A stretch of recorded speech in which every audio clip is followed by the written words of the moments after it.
Cambodia criticises edited photos of Khmer Rouge victims. Authorities in Cambodia have criticized an artist after he altered photos of victims of the Khmer Rouge genocide. Irish artist Matt Loughrey colorized images of photos taken in the notorious Tuol Sleng prison. Smiles were reportedly added to some faces. In a Vice article, which was later removed, Loughrey said he had wanted to humanise the victims. The brutal regime, in power from 1975 to 1979, claimed the lives of up to 2 million people. Cambodia's Culture Ministry said the altering of the images affected the dignity of the victims and called for both Loughrey and Vice to remove them. It said that the Tuol Sleng Genocide Museum was the lawful owner of the images. The ministry vowed to take legal action if Matt Loughrey does not comply with the request. We urge researchers, artists, and the public not to manipulate any historical source to respect the victims, it said. Loughrey told the BBC he could not comment until he had spoken to Vice.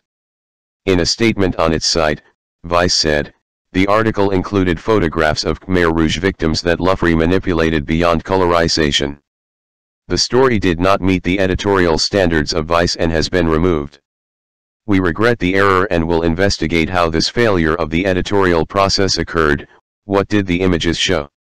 Loughrey colorized images of victims from S21 prison in the capital Phnom Penh, where more than 15,000 people were sent to their deaths. These images were then featured in a profile piece in Vice. I live next to my Khmer Rouge torturer Chum May, Tuol Sleng survivor. Loughrey said the project had seen a huge response and added that he was talking to the museum about making the images accessible to everyone. When asked by Vice magazine about the smiles, he said that women appeared to smile more than the men in the photos he had seen. I think a lot of that has to do with nervousness, he said. Also, and I'm making an educated guess, whoever was taking the photographs and who was present in the room might have spoken differently to the women than they did the men. The article made no mention of smiles being added. What has the reaction been? On Saturday, a number of people on Twitter posted the alleged original images alongside the colorized photo, saying the smiles had been added. This led to a huge backlash in Cambodia. One tweeter, Munthit Kerr, wrote, "No words can ever fully describe the dreadful feelings hidden behind those faces who knew they would soon be marched to the mass graves. But here they were transformed into celebratory, smiley portraits for an artful show-off. Inconsiderate and offensive." Cambodia's years of brutality. Khmer Rouge leader defends actions. One woman named Lydia said she was the niece of one of the people in Loughrey's photos. She said that his smirk had not been edited but said information Loughrey gave about him in the interview with Vice was false. The article stated her uncle had been a farmer who was electrocuted and set on fire. "We don't know the exact way in which he died, and there may be a record of that we haven't seen," she tweeted. "But the rest is false. He was not a farmer, but a primary school teacher. It's impossible for Loughrey to have been in contact with his son, because his only children also died."